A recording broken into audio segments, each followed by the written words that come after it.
وقبل أي حاجة كده تعالوا بقى لما أعرفكم بنفسي. أنا ميرا وعمري 23 سنة وليا صديقتي المقربة واسمها ليل. وفي يوم كنت خارجة من أوضتي وأنا لابسة بدلة أخويا، وفي الوقت ده قالت لي ماما عوض عليا عوض الصابرين يا رب، ممكن أفهم اللبس اللي حضرتك لابساه ده؟ يا بنتي حرام عليكي ارحميني شوية، نفسي أشوفك كده زي بقية البنات. ماما أنا رايحة الشغل دلوقتي مش رايحة أتفسح، ولازم أكون لابسة لبس يليق بالشغل. وبعدها أخدت الكاب وأمها قالت مش كفاية انك لابسة بدلة اخوكي، لا وكمان واخدة الكاب بتاعه؟ يا بنتي هو انتي كده ورثاه بالحياة؟ اقبل منزل واجيب كاب، اصل العربية بتاعتي بقت مكشوفة فمش هعرف يعني ان انا اخرج كده من غير كاب. وعربيتك ازاي بقت مكشوفة يا حبيبتي؟ اوعي تكوني غيرتيها يا بنت انتي، انا عارفاكي مجنونة. بقولك ايه، مش هنفضل نتكلم كتير كده، انا ورايا شغل مهم. وبعدها دخل اخوها احمد وقال بركيلي يا ماما، انا اخدت اعفاء من الجيش عشان اخويا سليمان مسافر بره، وانا المفروض يعني ان انا اكون كبير العيله بتاعتكم. لا والله، وانت متاكد بقى من الكلام ده يا ابني؟ احنا لو حصل عندنا حاجه ولا دخل علينا حرامي احنا هنخبيك عشان ما يحصلكش حاجه. اتلمي يا ليله الادب، وياكي تكلمي اخوكي بالطريقه دي تاني، انت سامعه ولا لا؟ والف مبروك يا حبيبي، فرحتني قوي. ايه المنظر اللي انت عاملاه في نفسك ده؟ انا نفسي احس انك بنت شويه. ليه؟ ماليش انا في اللبس القصير بتاع البنات والمكياج والكلام الفارغ ده، انا نازله عشان ما اتاخرش. وبعدها نزلت ولقيت ليل واقفه ومستنياها. والله حرام عليكي، موقفاني كل الوقفه دي في الشمس؟ كل ده عشان خاطر معاك عربيه وانا ما اروحش مواصلات؟ انا بعد كده همشي واسيبك. لا ما هو بيني وبينك كده انا بعت العربيه بتاعتي وما بقتش موجوده واشتريت موتوسيكل. ايه ده؟ هو انت عبيطه؟ ايه اللي انت عملتيه ده؟ حرام عليكي، دي غاليه جدا، مامتك لو عرفت تزعل قوي. ايه اللي انت عملتيه ده بس؟ بقولك ايه، مش بحب الرغي كتير، اخلصي بقى واركبي ورايا. وركبوا هما الاتنين الموتوسيكل وانطلقت بيه، وهي ماشيه اتخانقت مع واحد كان معاه عربيه ونزل لها. عارف يا واد، انت لو عربيتي جرالها حاجه ما تعرفش انا هعمل فيك ايه. وفي الوقت ده ميرا قلعت الكاب وقالت والله انت اللي كسر عليا، وانت كمان بتتكلم؟ فتح الاول ولا اعرفه سوقه. ايه ده؟ هو انت بنت؟ بجد مش عارفه اعمل معاكي ايه، امشي من وشي دلوقتي، لو كنت ولد كنت عرفت ارد عليكي. والله على اساس ان انا بنتي يعني هكون خرصه يعني؟ بقولك ايه، اصطبح على الصبح كده ويلا اتكل على الله. وبعدها ركبت العربيه وانطلقت على الشركه. اما في الشركه في مكتب المدير فدخل يحيى. مساء الخير يا فندم، معاك يحيى رمضان، واللي هكون مسؤول مع حضرتك في الشغل من النهارده. ايوه اهلا بحضرتك، اتفضل يا استاذ. على فكره الشغل هنا عندنا كويس جدا وهتكون مرتاح معانا، ده غير ان معانا بنتين من اكفأ البنات هنا في الشركه وهتكون مبسوط معاهم جدا. طب ما تعافيني وهاتلي ولدين، انا ما برتاحش في الشغل مع البنات خالص، يعني بحسهم انه مش قد الشغل ومش قد المسؤوليه يعني. لا حضرتك اكيد ما تعرفش ميرا وليل، دول ناس ملتزمه جدا وانت بنفسك هتقول الكلام ده، انا بعت عشان خاطر اجيبهم وهيكونوا قاعدين معانا دلوقتي. وفي الوقت ده دخلت ميرا وليل وقالت ليل يا خبر ابيض، ده النهارده شكله مش هيعدي. شايفه مين اللي قاعد؟ اللي خبطتيه بالموتوسيكل اكيد جاي يشتكي للمدير. في يا بنت مالك، ما تهدي كده. اسمعني يا حضره المدير، من حقك انك تسمعني زي ما سمعته، هو البني ادم اللي واقف مع حضرتك ده هو اللي حمار. ايه ده؟ ايه الكلام اللي انت بتقوليه ده يا ميرا؟ انت عارفه مين اللي بتتكلمي عليه ده؟ ده جاي من طرف استاذ نشأت وهيشتغل معانا هنا في الشركه. حاسس بمصيبه جايالي يا لطيف يا لطيف. انا اسفه خالص يا فندم، والله ما اقصدش، اسفه لحضرتك يا استاذ، واسفه على اللي حصل في الطريق. اللي هتشتغل معانا هنا في الشركه؟ ودي اكفأ واحده في الشركه عندكم. احب اقول لحضرتك يا فندم انك مش شايف شغلك صح، وانا هقول لاستاذ نشأت على كل حاجه. صلي على النبي كده في قلبك يا استاذ، وبلاش طريقتك في الكلام اللي انت بتتكلم بيها دي. هو حد داسلك على ديل عشان تتكلم كده يعني؟ شفت طريقة الكلام عاملة ازاي؟ انا بحتاج عن طريقة كلام البنت دي ولازم استقالتها تكون دلوقتي. لا بقولك ايه، انت ما تعرفنيش، ده انا معايا شهادة معاملة اطفال، يعني بص لو وديتك المستشفى دلوقتي مش هاخد فيك يوم سجن واحد. وفي الوقت ده قال المدير بغضب ميرا لو سمحت خرجي بره المكتب دلوقتي وبطلي طريقة كلامك اللي بتتكلمي بيها دي. ليل وديها على مكتبها دلوقتي. وبعدها خرجوا هما الاتنين. بجد هي بتتعامل كده مع العملاء ازاي باسلوبها ده؟ لا طبعا انا مش موافق وهتكلم مع استاذ نشأت في الموضوع ده. حضرتك دي انسانه مجتهده جدا، بس هي ما بتحبش حد يجي عليها، فارجوك سامحها المره دي، ولو حصل منها اي حاجه تانية انا اللي هتصدر ليها. على العموم ماشي، انا مش حابب مشاكل من اول يوم ليا في الشغل، بس اكيد لو عملت اي حاجه انا مش هسكت. وبعدها خرج من المكتب وراح عند مكتب ليل. اظن التعامل معاك هيكون اسهل بكتير. هاتيلي الملفات بتاعه الشهر القديم عشان خاطر عايزه ارجعها عشان ابقى فاهم شغل كويس. وبعدها دخل على مكتبه، وفي الوقت ده ميرا قامت وقالت: بت هو انت ماسكاني كده ليه؟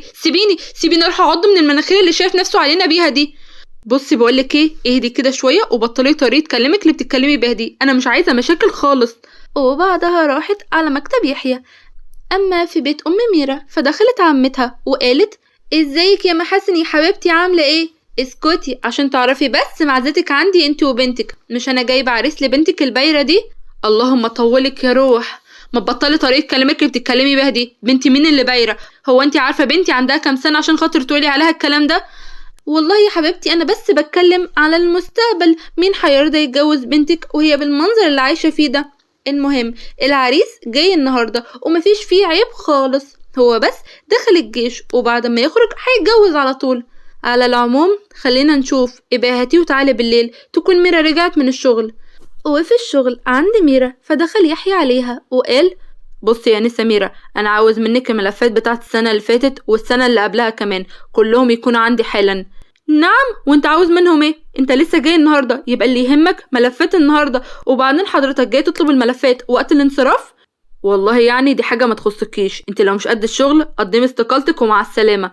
وفي الوقت ده اتكلمت ليل: حاضر يا استاذ يحيى، ساعه زمن والملفات هتكون عند حضرتك. نعم ساعه زمن؟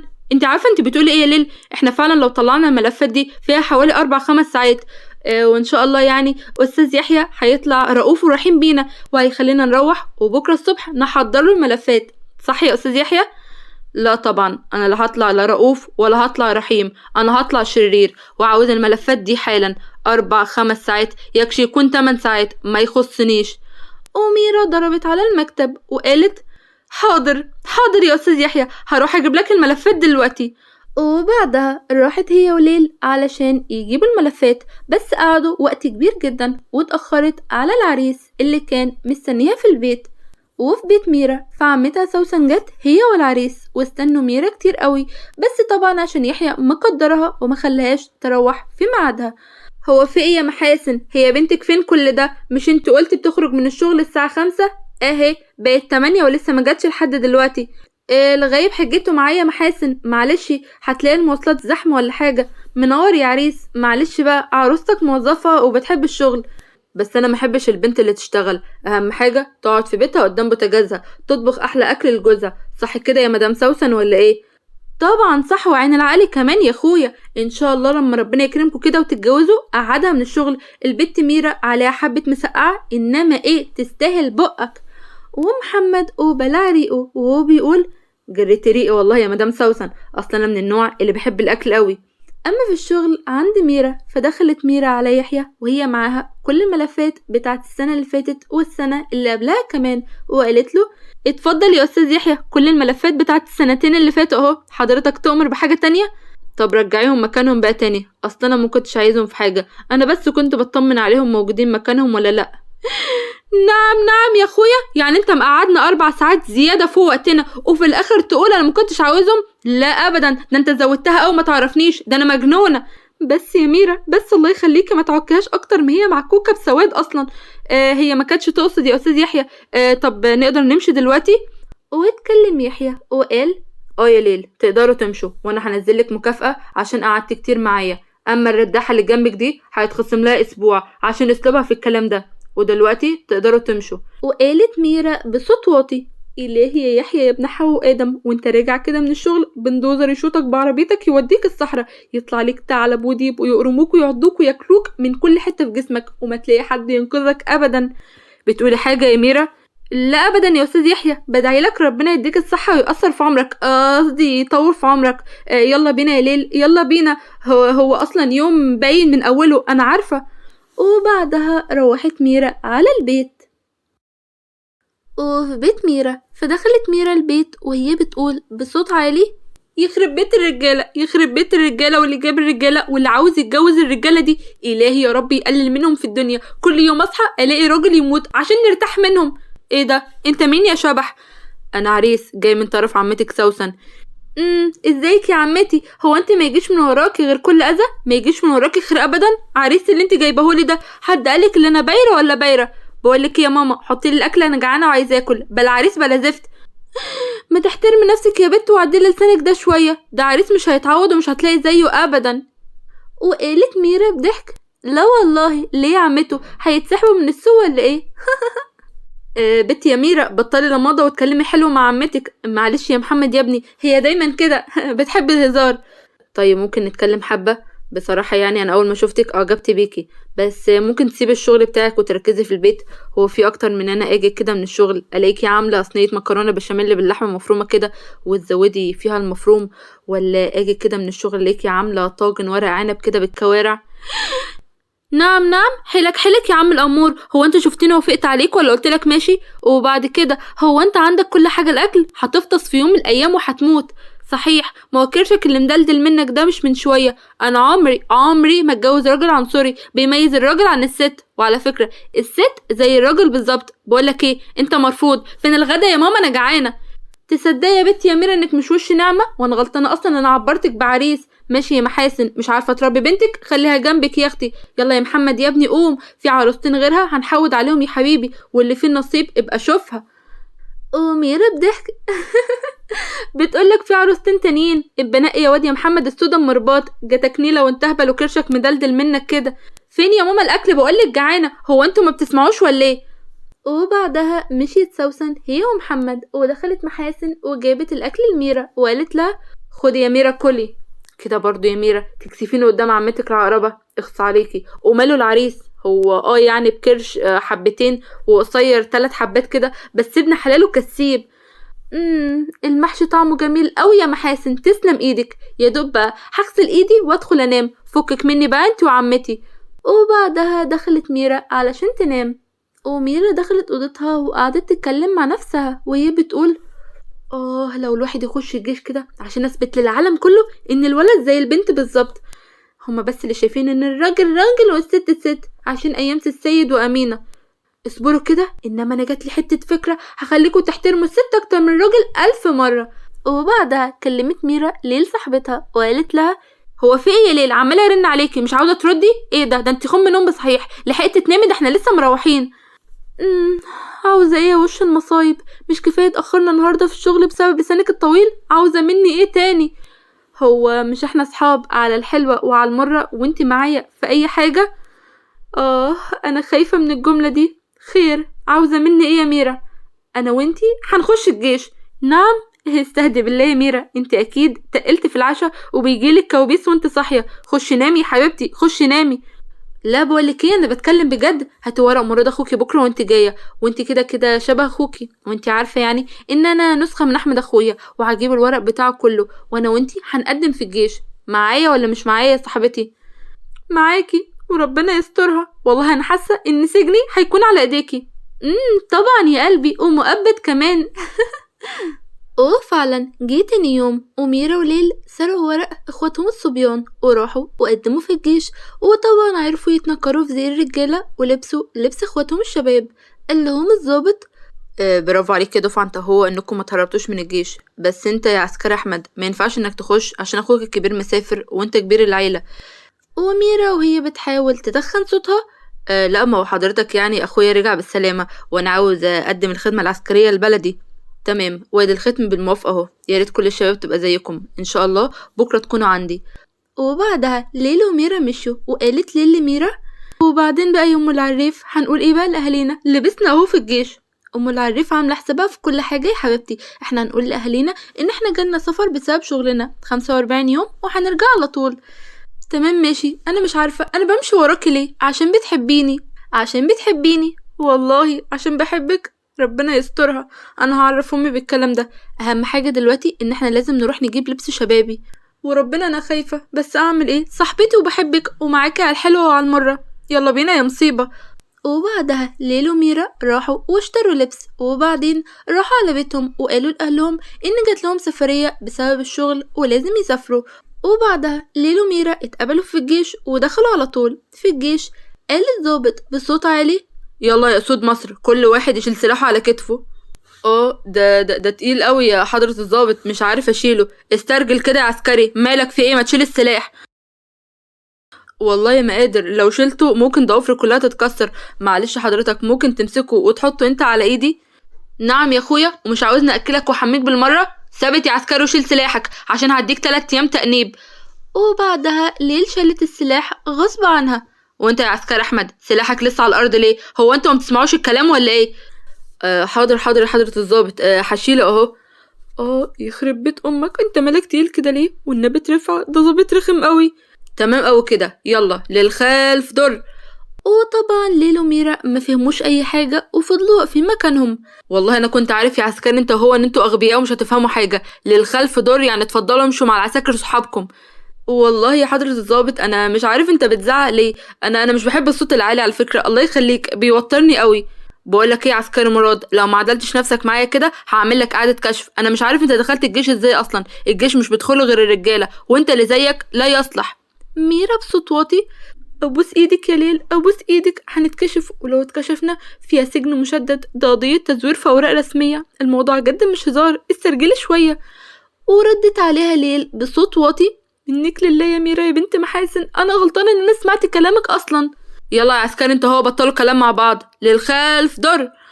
وبعدها ليل وميرا خلصوا طابور الصباح وراحوا وقعدوا في العنبر مع اصحابهم الشباب. وجه شاب وبيهزر مع ليل وبيقول لها: جرى يا دفعة، انت مالك كده ابيض ومحلو؟ ولا عندك دقن ولا شنب؟ عملتها ازاي دي؟ ده انا زي الانفد، كل اسبوع يطلع لي دقن. والله يعني اهم حاجة بشرتك تكون منورة، لازم تستخدم صن بلوك. وفتحي بضحك: استخدم ايه عينيا؟ ما تسترجل يالا كده، عامل كده ليه؟ وفتحي خبط على ظهر ليل ووقعت على الارض وقالت: حرام عليك، ايدك ناشفة قوي، يا ريت ما تهزرش معايا بعد كده. ايه ده؟ في يا مراد انت بتتكلم كده ليه؟ ومالك انت طاري كده ليه؟ تعالى كده اقولك على حاجة. وقامت ميرا ووقفت قصاد ليل وقالت: جرى ايه يا شباب، هو انتوا هتحلووا علينا ولا ايه؟ كل واحد كده يقعد في سريره عشان ما تهبش مني وازعلكم النهارده. والله بقى انت يا واد يا احمد يا ابو ايد طريه وبيضه كده هتزعلنا؟ طب وريني كده هتعمل ايه.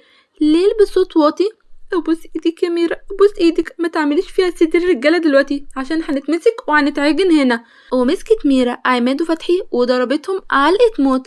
وكانت ليل واقفة وراها وعمالة بتسقف لها وبتقول لها بصوت واطي: اديهم يا ميرا اديهم. وفي الوقت ده دخل الضابط مروان وقال لميرا: عسكري احمد، عسكري مراد، قدامي على مكتبي. وراحوا قدامه على المكتب، في مكتب مراد. فقال مراد: الله الله يا دفعة، انت فاكر نفسك واقف في مذبح ولا ايه؟ ازاي تضرب صحابك بالطريقة دي؟ وانت يا دفعة مراد عمال تسقف له فرحان؟ والله حضرتك يعني هو اللي عمال بيضربني وبيشد في ضوافري، كان عاوز يعرف ايه سر بشرتي. بقول لك ايه يا مراد، المياعة اللي انت فيها دي مش مطمنانة عليك، احترم نفسك شوية. على العموم انت هتخشوا تأديب 24 ساعة عشان اللي حصل ده ما ينفعش يعدي بالسهل. يعني ايه؟ يعني ايه تأديب لعدم اللامؤاخذة؟ يعني سجن، هتخشوا سجن لمدة 24 ساعة قبل ليكم. وقالت ميرا بصوت أنثوي: يا لهوي يا لهوي، انت بتتكلم بجد؟ والساعة بتاعتها وقعت منها على الأرض. ومروان أخد الساعة وقال لها: ايه ده يا عسكري أحمد، الساعة مكتوب عليها ميرا وشكلها بتاعت بنات. وبعدين ايه الصوت اللي طلع منك ده؟ بقول لكم ايه، انا مش مرتاح لكم انتوا الاتنين. على العموم هتخشوا تأديب، وبعد التأديب هنزلكم أجازة، ولما تيجوا من الأجازة بقى أنا هعرف فيكم ايه. وبعد ما خلصوا التأديب بتاعهم نزلوا اجازة من الجيش، وكمان عشان يحضروا فرح صاحبتهم مريم. ها، وبعدين يا ليل هتروحي فرح مريم امتى؟ عاوزين نخلص الاجازة ونحضر فرح مريم ونرجع الجيش على طول. ده مش لعبة عيال. نعم نعم، انت عاوزاني بعد الايام السوداء اللي شفتها هناك دي في الجيش من ضرب واهانة اللي شفتهم من عماد وفتحي، عاوزاني ارجع تاني؟ لا انا مش راجعة يا ماما. والله حلو قوي، براحتك ما ترجعيش، كلها اسبوع او 2 وهيبعتولك انذار على البيت، وطبعا هياخدوا مراد اخوكي من قفاه، وساعتها هتتكشف كل حاجة وهنتسجن في قضية تزوير في اوراق رسمية وهنروح في كلبوش يا حبيبتي. وقالت لي بعياط: منك لله يا ميرا يا بنت محاسن، غوري في داهية، مش عاوزة اشوف وشك خالص، هقابلك بكرة في فرح مريم، سلام. وتاني يوم راحت ميرا وليل فرح مريم، ودي كانت أول مرة ميرا تلبس فيها فستان سهرة، وكانت جميلة بمعنى الكلمة، وليل كمان كانت حلوة قوي. وراحوا عشان يسلموا على مريم، وقالت ليل ليها: الف مبروك يا مريم، بس كان نفسي والله ان انت تفكري في الموضوع ده تاني، بلا جواز بلا زفت بلا رجاله. يلا بينا يا مريمتي من هنا عشان صاحبتك ما تخربش عليكي. ما تزعلوش يا بنات، اصل هو غيور قوي. عقبالك يا ميرا، عقبالك يا ليل. وقعدت ميرا وليلى على الترابيزه وهما بيتفرجوا على الفرح. وفي الوقت ده دخلت ضابط مروان وقالت ليل بصدمه: يا نهار من علبة 60 نيلة، ده ما طلعنوش نهار ولا شمس. الحقيني يا ميرا، احنا رحنا في داهية. الضابط مروان جه وشكله كده كشفنا وعرف اللي فيها. هو انت عبيطه يا ليل ولا ايه؟ مروان اصلا ما يعرفش مين ميرا ومين ليل، كل اللي يعرفه مراد واحمد. فاهدي كده وبطل عبط، ده اكيد صاحب العريس. ايه ده؟ ايوه صح يا ميرا، ده راح هو يسلم على العريس. الحمد لله، قلبي ارتاح. لا لا لا، قلبي مرتاحش. الحقي يا ميرا، ده عمال يبصلك وبيضحك كمان. الحقي يا ميرا، ده جاي علينا، يقترب يقترب يقترب علينا يا اختي. وفي الوقت ده مروان اول ما شاف ميرا اعجب بيها جدا وقلبه دقلها على طول. وطبعا عشان هو ضابط جيش وما عندوش وقت انه يتعرف، راح لها على طول وقال لها: تسمحي لي بالرقصة دي يا انسة؟ وميرا عشان طبعا كانت معجبة بمروان جدا فقالت له: اه طبعا اتفضل.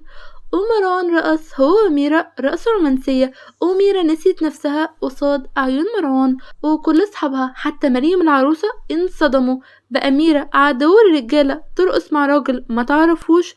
وبعد شوية ميرا قالت له: متأسفة جدا، أنا اتأخرت ولازم أمشي. تمشي ازاي؟ ده أنا مصدقت إن أنا لقيتك.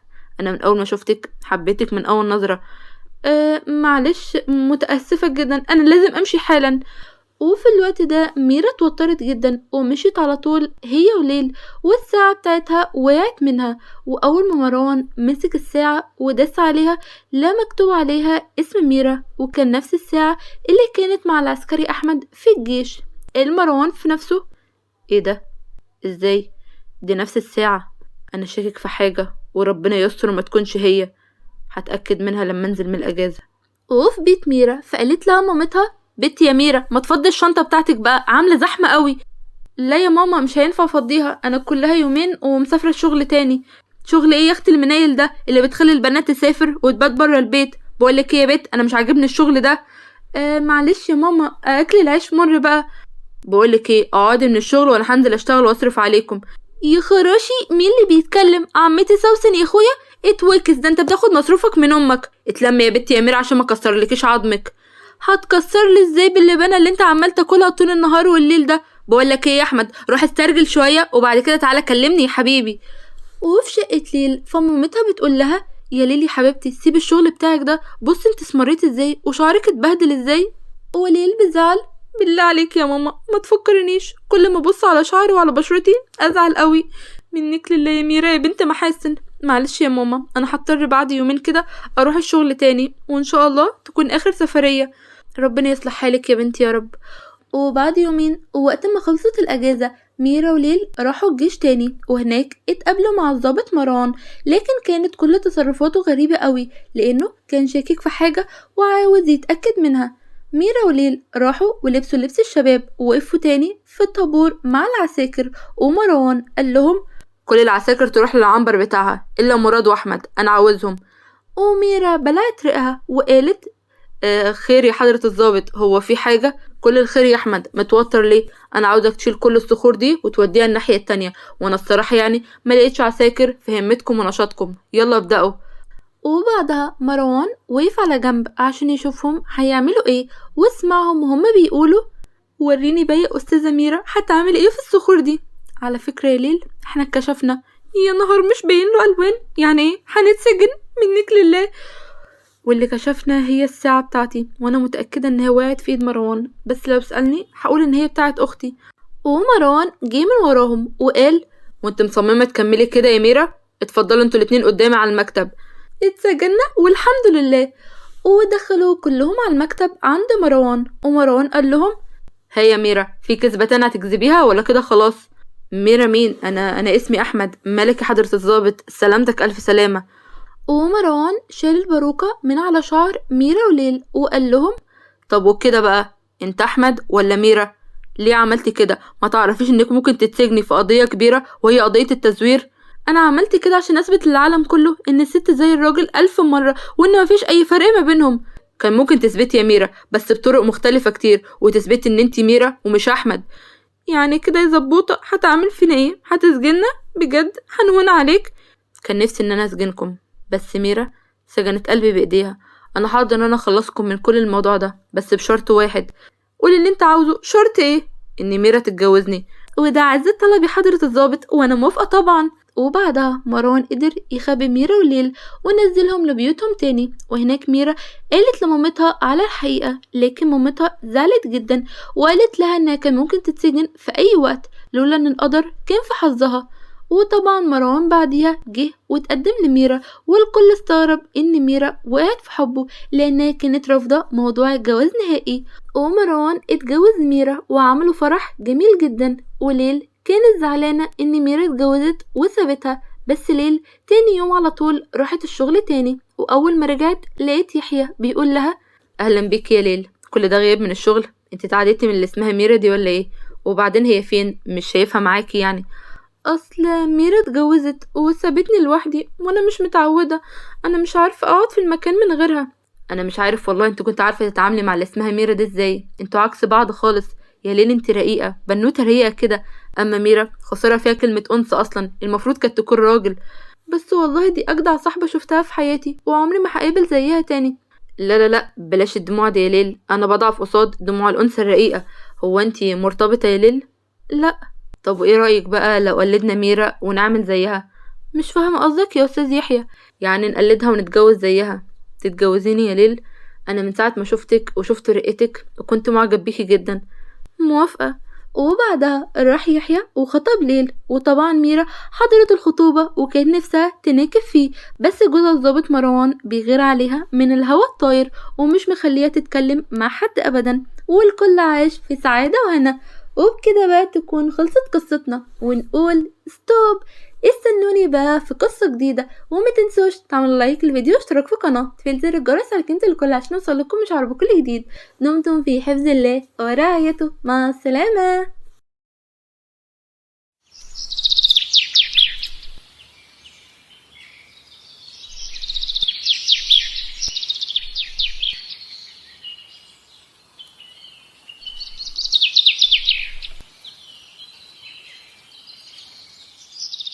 نعم، انت اتجننتي يا كارما؟ عاوزه تتجوزي واحد زي مهدي؟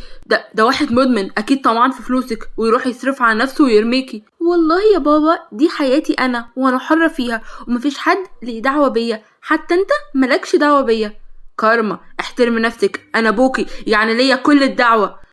ابويا، بس مش لدرجة ان انت تتحكم في حياتي. انا بحبه وهتجوزه غصب عنك وغصب عن اي حد، انت فاهم؟ عادل بصلها بكل غضب وكف قوي بينزل على وشها. اخرسي بقى، مش هتتجوزيه وانا عايش. كارما وهي بتحط ايديها على خدها. انت بتضربني يا بابا؟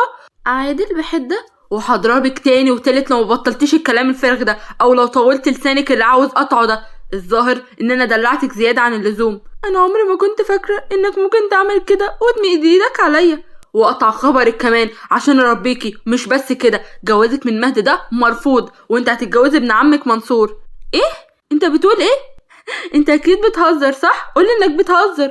لا يا حلوة مش بهزر، وكمان الخطوبة الاسبوع الجاي. اجهزي بقى يا عروسة. انت ازاي عايزني اتجوز ابن البواب؟ انا كارما الهلالي اتجوز ابن بواب؟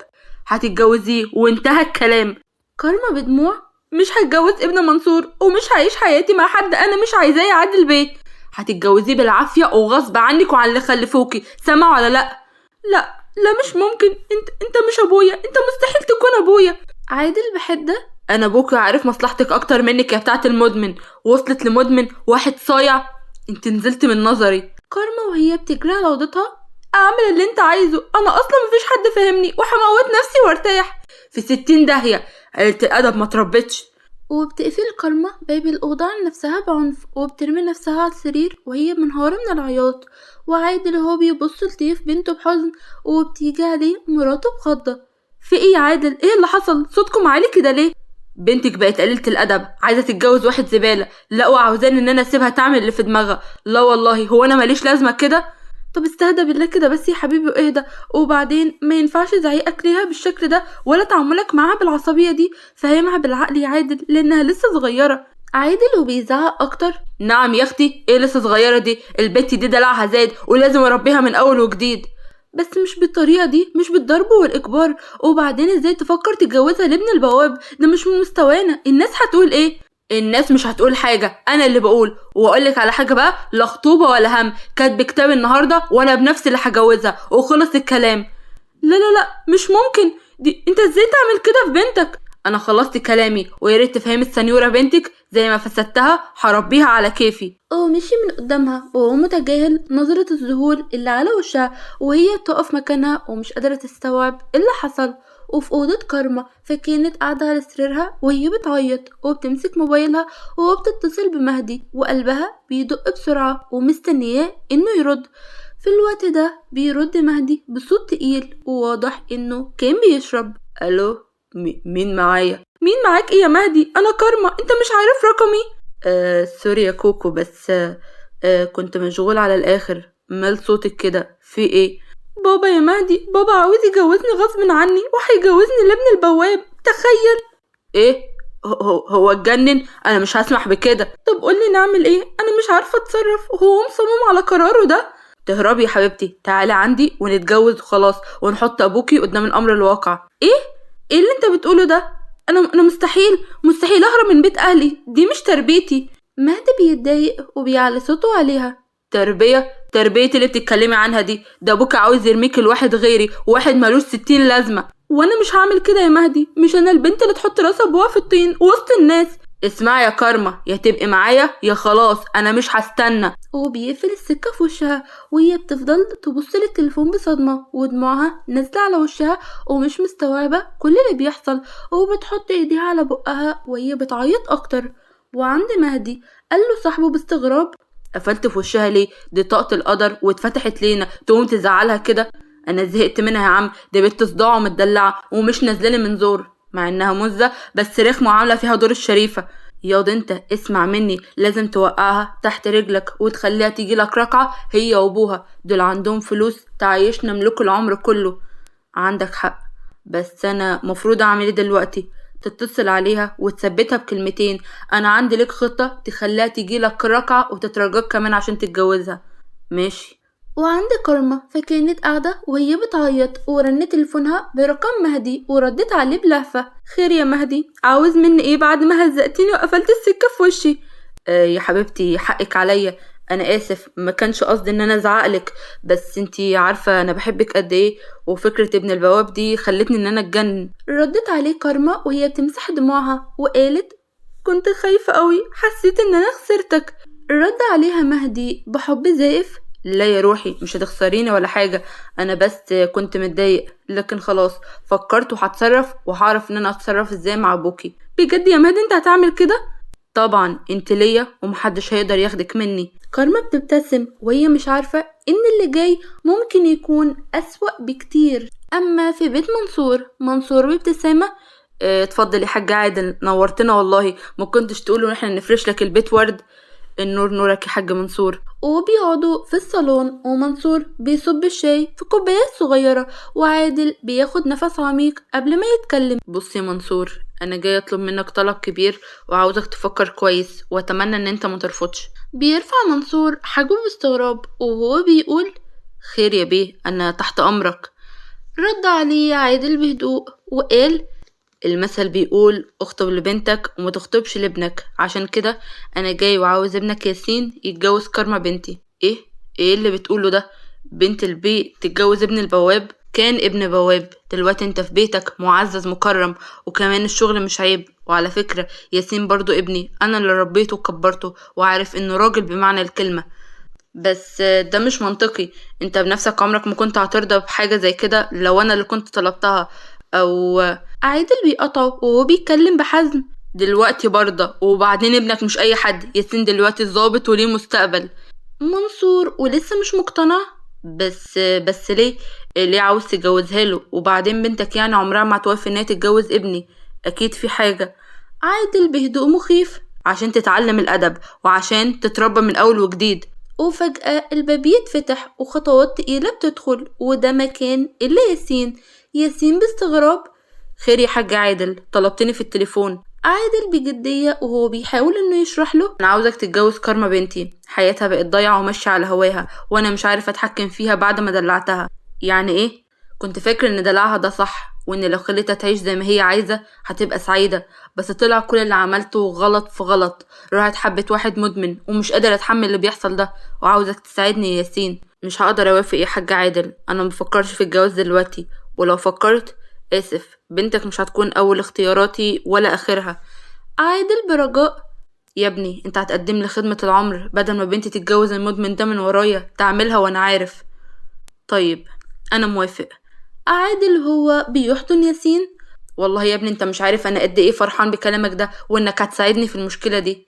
ياسين بهدوء وهو بيبعد نفسه عن حضن عادل: انا مش بساعدك عشان انت ابويا، انا بساعدك عشان الموضوع ده هيفيدني كمان. عادل بابتسامة ومخدش باله من جملته دي: عارف يا ياسين ان انت دايما عارف تتصرف صح.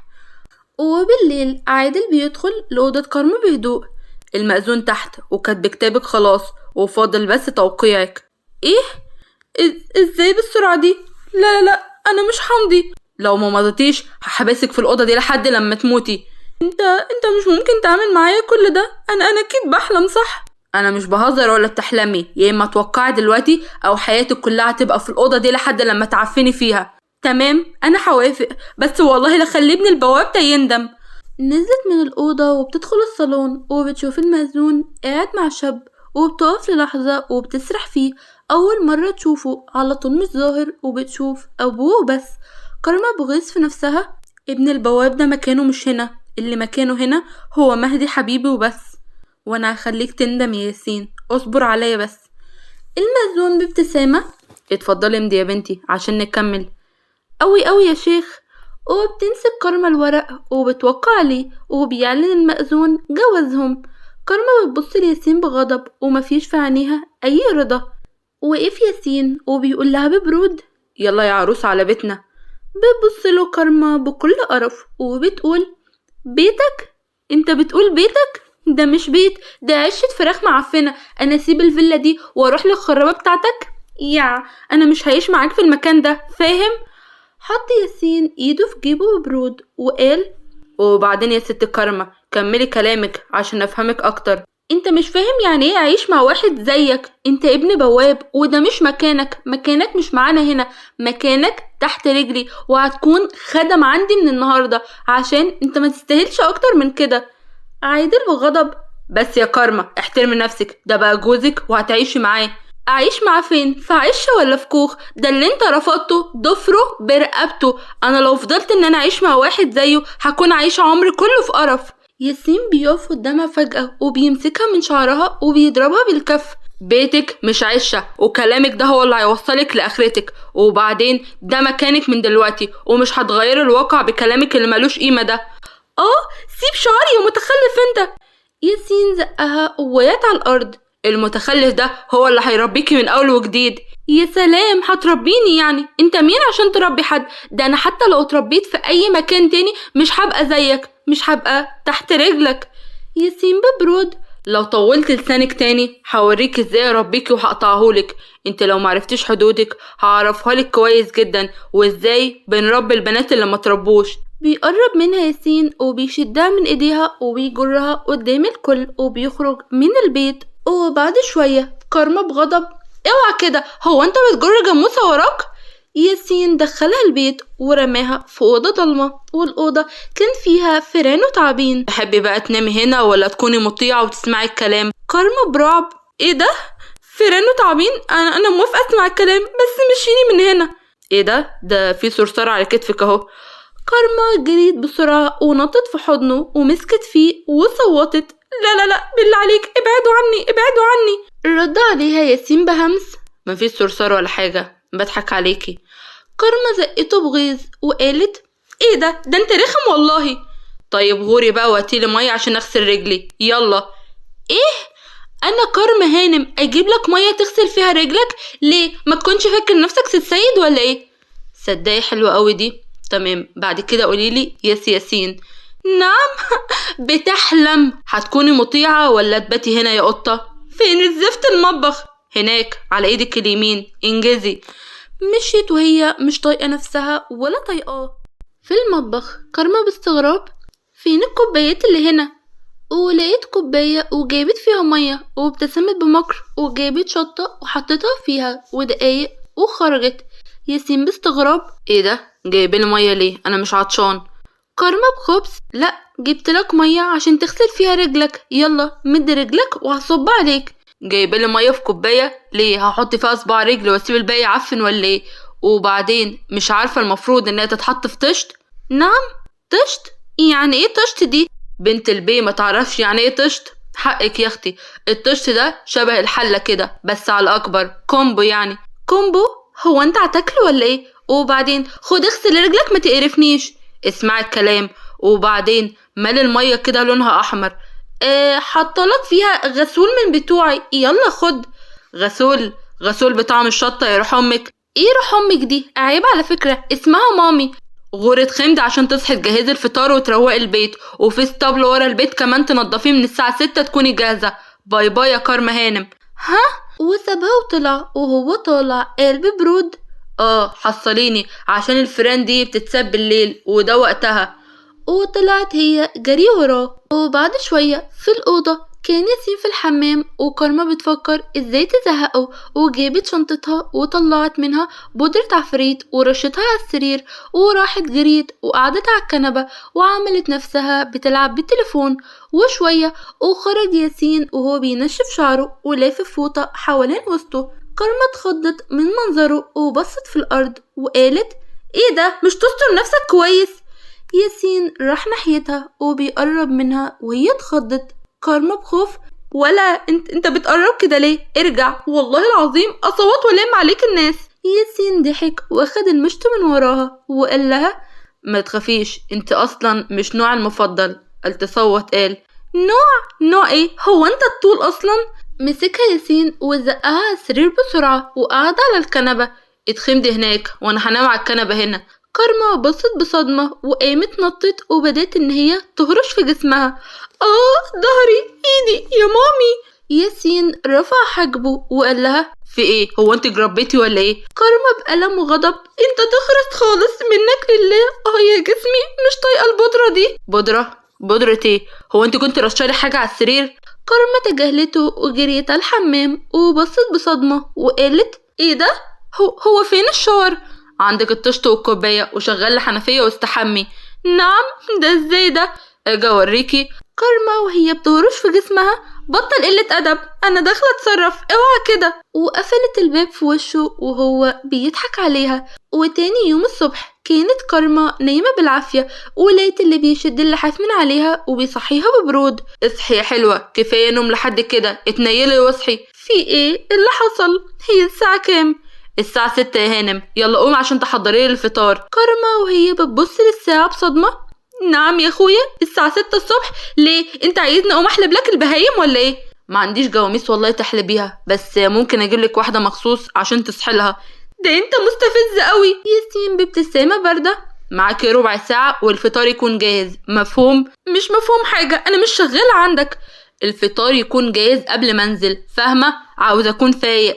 كارما بتضرب المخدة وهي بتغلي من كتر الغضب وبتبدأ تهمس وهي بتشتم فيه في سرها. ده أنا لو كنت في معسكر الجيش مكنتش هصحى بالمنظر ده. وبعد شوية في المطبخ كارما بتوعد، طيب يا ياسين هتشوف فطار عمرك ما هتنساه أبدا، بما إنك صحتني غصب عني يبقى لازم بقى أفطرك فطار يليق بك. وبتفتح التلاجة وبتطلع بيها بيض، بس قبل ما تكسره بتبص على برطمان الملح وبرطمان السكر وبتضحك بخبز.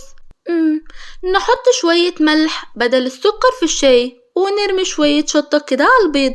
ويا سلام بقى لو زودنا لمسة بسيطة كده مننا من الخل على العصير. يا سلام عليك يا بنت يا كوكو.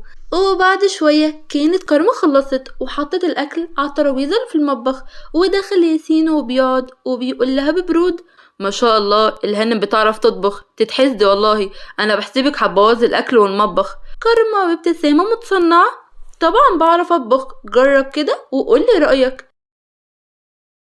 ياسين بيشرب أول بق من الشاي وفجأة بيتف وبيفضل يكح.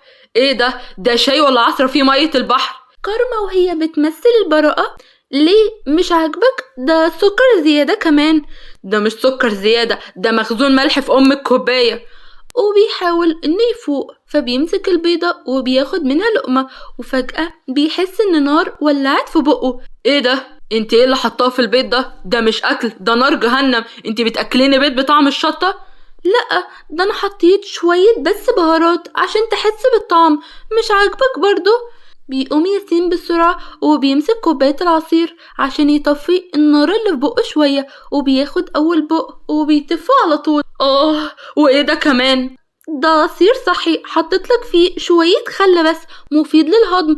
سمعتهم بيقولوا كده في التلفزيون. أقول عليكي إيه بس وانت فيك كل العبر؟ تعالي بقى. ومسكها ومسك كوباية الشاي. اشربي بقى زي ما شربت. لا لا لا والله ما يحصل أبدا، أنا عاملة دايت. الدايت على الأكل مش على الشاي، افتحي بقك. وفتح ليها بقها غصب عنها وشربها بق الشاي وتفته على طول، وهي بتقول يا ايه القرف ده. دوقي عمايلك. كارما بصت له بكل غضب، وياسين قال لها ببرود خدي نفسك بقى كده وانزلي على الاسطبل، الكلاب محتاجة حد ينظف وراها، والأحصنة محتاجة أكل. اسطبل؟ هو انت بتتكلم بجد؟ انت عندك اسطبل؟ ايوه عندي اسطبل وخيول وكلاب كمان. ايه المشكلة؟ يعني ازاي يعني ابن بواب وعندك اسطبل؟ انت مفروض يعني تمسح السلم. ابن البواب اللي في دماغك ده بقى ضابط مخابرات دلوقتي، وعنده شركة امن خاصة كمان. وبعدين شغل ابويا زمان هو اللي خلاني بقيت راجل دلوقتي. ايه؟ ياسين ببرود وهو بيلبس نضارته الشمسية. ما تبقيش تحكمي على الناس من شغلهم زمان، لان الزمن بيتغير. مش ده اللي علمهولك في المدارس يا بنت البيه؟ وبيسيبها ويمشي وهي واقفة ومش فاهمة اي حاجة. كارما وهي بتكلم نفسها وهي مش مصدقة. نعم، ضابط مخابرات وشركة امن؟ يعني مش خدم زي ما انا كنت فاكرة؟ ده طلع اغنى مني كمان. يا نهار، وانا كنت اغسله رجله في الطشت. طب ثواني، طالما هو غني كده ليه معيشني هنا؟ يكونش بخيل. وعند مهدي في الزنزانة كان واقف بتعب، وبيدخل ياسين عليه ببرود. ازيك يا مهدي؟ اتمنى تكون ضيافتي عجباك. مهدي بخوف سيبني وانا مش هأذيها، انا كنت غبي والله العظيم وخلاص تبت. الله، تبت ايه يا راجل؟ مش كنت مفبرك لها صور وجاي تهدد حماية بيها؟ اخص عليك، ما تعرفش اني هعلقك انت واهلك هنا؟ ابوس ايدك سامحني وخرجني من هنا. تعالوا بقى لما نرجع فلاش باك ونشوف ايه اللي حصل. قبل كتب الكتاب كان ياسين داخل مع عادل والمأذون، ولقى مهدي واقف ببرود. خير، انا جاي اقولك انك لو ما جوزتنيش بنتك انا هفضحها بالصور اللي معايا دي. وطلع تليفونه وفرجه على صور وكانت مفبركة الكارما، وياسين كور ايده بغضب. ها، تحب افضحك يا عادل بيه وسط الكل؟ عادل بغضب مسكه من لياته وهو بيقول الصور دي مزورة وانا هسجنك. صعبت عليا جدا والله، يعني اثبت انها مزورة. ايه، هتجري ورا كل الناس وتقول لهم انها مزورة؟ صعب جدا تثبت ده، وما تقدرش ان انت تحبسني، بس انا اقدر. نسيت اعرفك بنفسي، انا المقدم ياسين المنصوري، يلي هبقى جوز كارما يحلو. بلع مهدي ريقه بخوف وقال مقدم؟ ياسين لكمه بغضب وقال له او مقدم يا روح امك، تعالالي بقى باك. هسيبك هنا بقى تتربى، وكمان عشان القرف اللي كان معاك ده. وسابه ياسين وخرج من الزنزانة ببرود.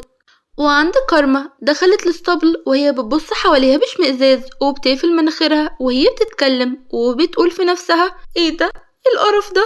ايه الريحة دي؟ يا نهار مش فايت، انا حاسه نفسي دخلت مزبله مش اسطبل.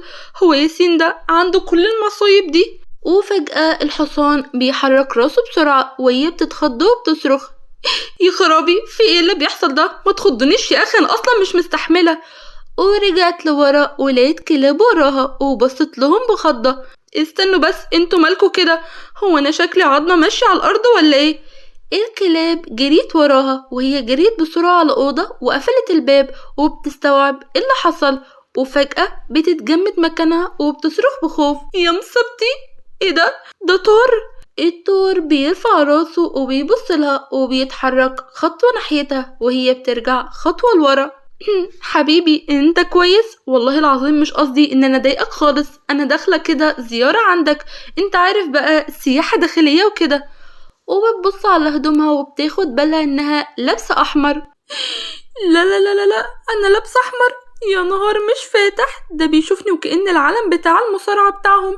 يا نهار ابيض، حليها منك ولا من الطور التاني اللي اسمه ياسين؟ وجه الدور يجري عليها وهي فتحت الباب وجاية تخرج، اتكعبلت ووقعت على الأرض، والدور كان بيقرب منها وفجأة بتحس بإيد قوية بتسحبها وبتضمها لحضن دافي، وبتفتح عينيها وبتلاقي نفسها لازقة في ياسين، وقلبها كان بيدق بسرعة وهو ماسكها بإيد والإيد التانية في جيبه، وكأنه مش واخد باله من الكارثة اللي كانت هتحصل، وبيبص للدور نظرة وبيرجع لمكانه. وكارما كانت بتبصله بسرحان. هو انت داخله تنضفي الاسطبل ولا داخله تصطادي الطور؟ انا كنت بهزر معاه والله، هو احنا كنا بنتكلم بس شكل الحوار سخن فجأة. اكيد الطور كان عنده وجهة نظر وهو اللي بدأ الجدال، صح؟ كارما وبتحاول ان هي تهزر عشان تهرب من الموقف ده.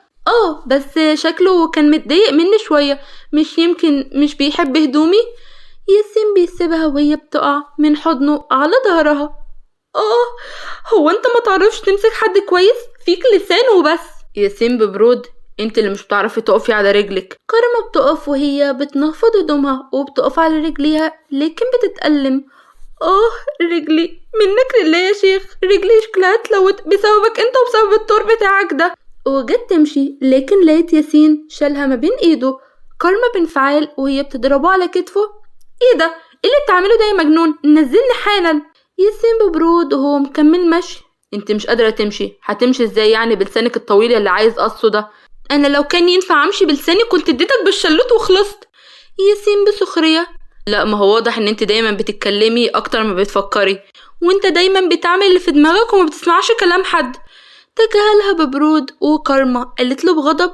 ياسين بقولك نزلني، انا اقدر امشي. ايوه شفت قدرتك من شوية، كنت هتقعي تحت رجل الطور وتتحولي لفطيرة كارما. انت مالك؟ انت سيبني في حالي لما نوصل للبيت وبعدين نبقى نتكلم في حالك ده. انا بكرهك وبكره كل حاجة فيك، تحكم وبس. وانا نظريتي عكس كرهك يا كراميلا. كارما بتسكت وبتفتكر حاجة. نعم، انت قلت ايه؟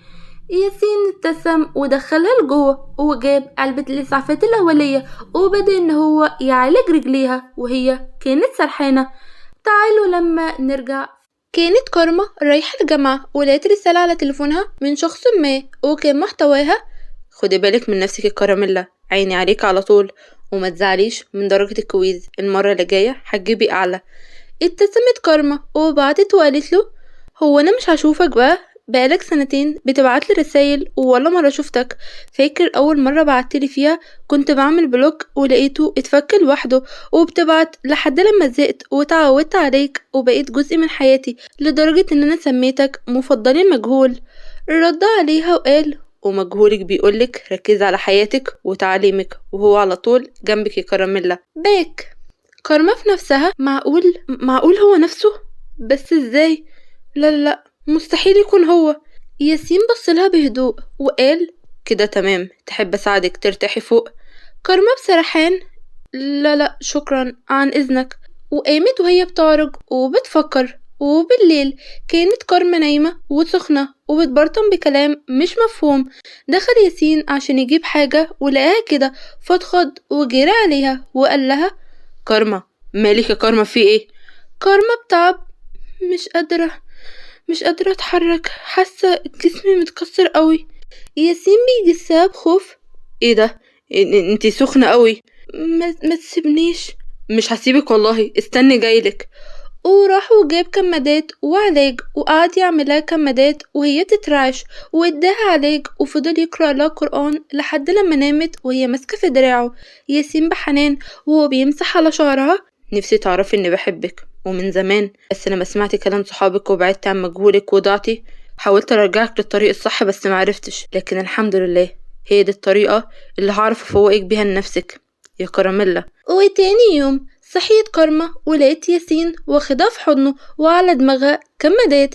ابتسمت تلقائي ولمست وشه بحنان، وبعدين بعدت عنه وقالت: ايه ده؟ ايه اللي انت بتعمليه ده؟ لا انا بحب مهدي، ما ينفعش احبه، لا. وبعدين بعدت ودخلت الحمام وفتح عينه بحزن وقام وخرج.